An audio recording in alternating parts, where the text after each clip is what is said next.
नमस्कार, मैं कमलेश कुमार राय।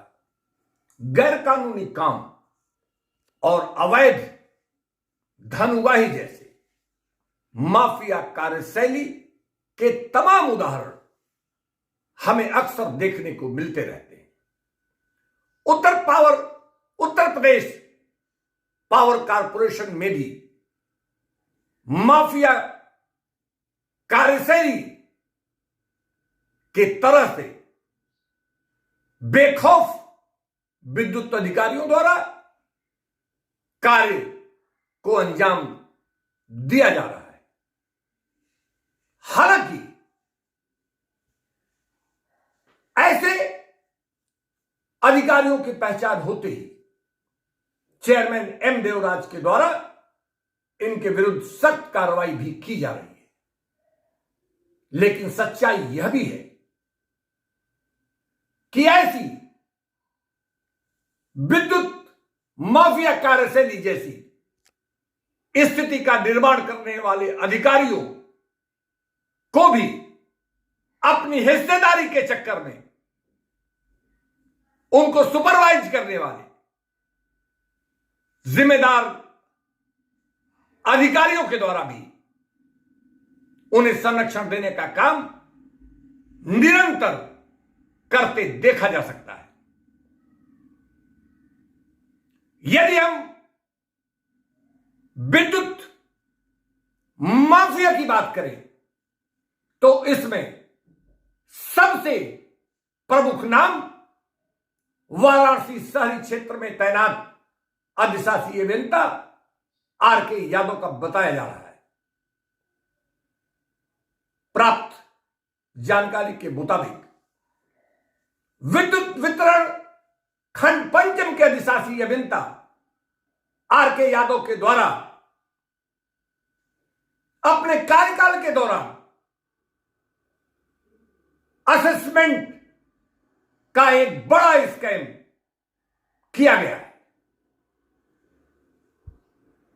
अनुमान के मुताबिक लगभग 5 से 8 करोड़ रुपए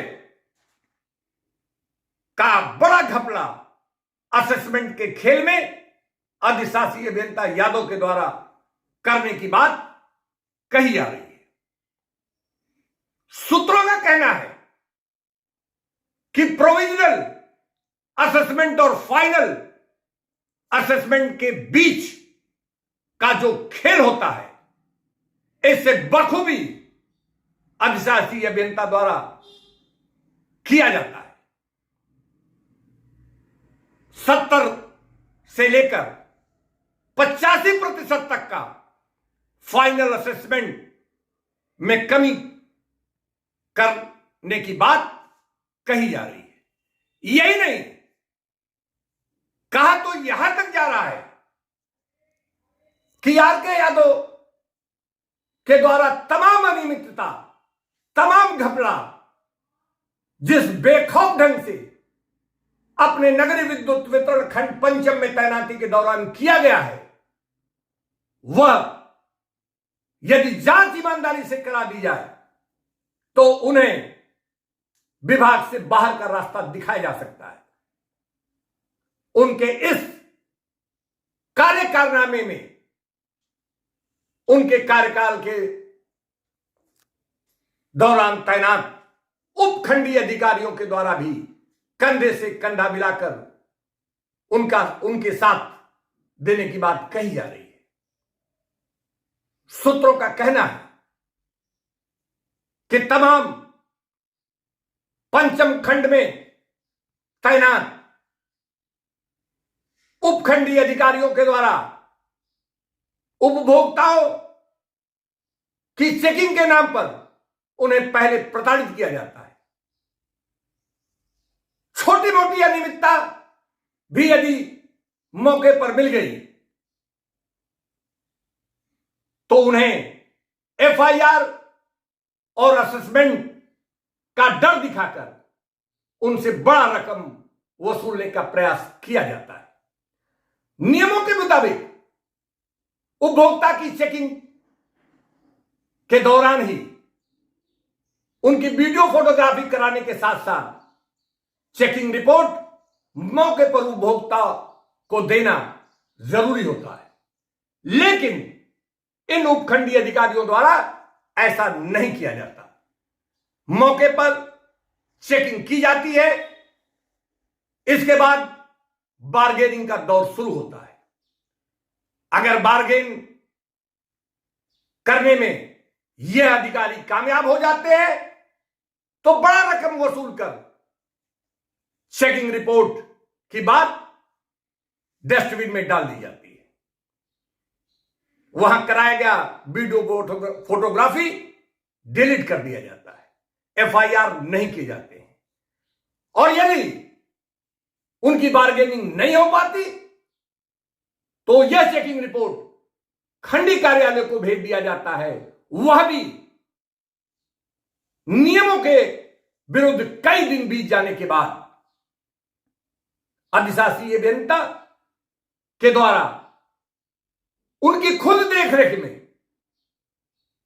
ऐसे उपभोक्ताओं से बार्गेनिंग का कई दौर का चक्र चलाया जाता है। प्राप्त जानकारी के मुताबिक खंडी कार्यालय ने बेखौफ होकर बेरोक टोक प्रोविजनल असेसमेंट भेजने के बाद फाइनल असेसमेंट के बीच के दौरान एक बड़ी बार्गेनिंग अधिशासी अभियंता की देखरेख में किया जाता है। यही नहीं, नियमों के विपरीत मनमाने ढंग से खंडी कार्यालय जब चाहता है, जितने दिन चाहता है, उतने दिन बाद प्रोविजनल असेसमेंट भेजता है और जब चाहता है फाइनल असेसमेंट करने के बाद एक बड़ी रकम वसूल कर उसे रफा दफा कर दिया जाता है। यही नहीं, सच्चाई यह भी है कि इन तमाम मामलों में अधिशासी अभियंता आर.के. यादव की भूमिका सबसे महत्वपूर्ण देखी जाती है। उनके इस काले कारनामों में उनके साथ जहां एक तरफ उनके उपखंडीय अधिकारी शामिल होते हैं, वहीं दूसरी तरफ उनके कार्यालय में तैनात उनके कुछ प्रमुख सिपहसालार भी रहते हैं। यही नहीं, अधीक्षण अभियंता दीपक अग्रवाल के संरक्षण और सहयोग के साथ साथ तमाम अन्य उच्च अधिकारियों के आशीर्वाद भी उन्हें प्राप्त है, ऐसा सूत्रों का कहना है। कुल मिलाकर इस बड़े स्कैम की एक स्वतंत्र एजेंसी से जांच कराने की जरूरत है। जरूरत इस बात की भी है कि नियमों के मुताबिक ईमानदारी से आर.के. यादव के कार्यकाल के दौरान किए गए असेसमेंट की सूक्ष्मता से जांच कराई जाए और उनके विरुद्ध सख्त कार्रवाई समय रहते सुनिश्चित की जाए। उपभोक्ता मंच के लिए आज बस इतना ही। नमस्कार।